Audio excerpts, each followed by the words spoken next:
তো কুশমুন্ডির আমিনপুর তো সবাই চেনো।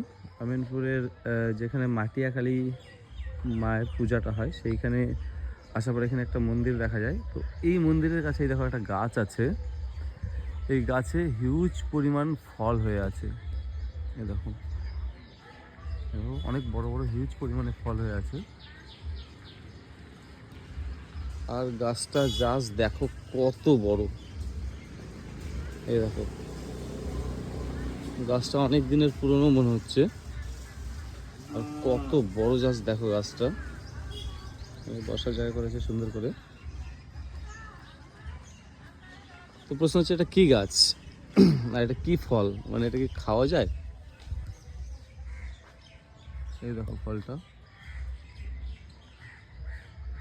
হিউজ পরিমাণে হয়েছে।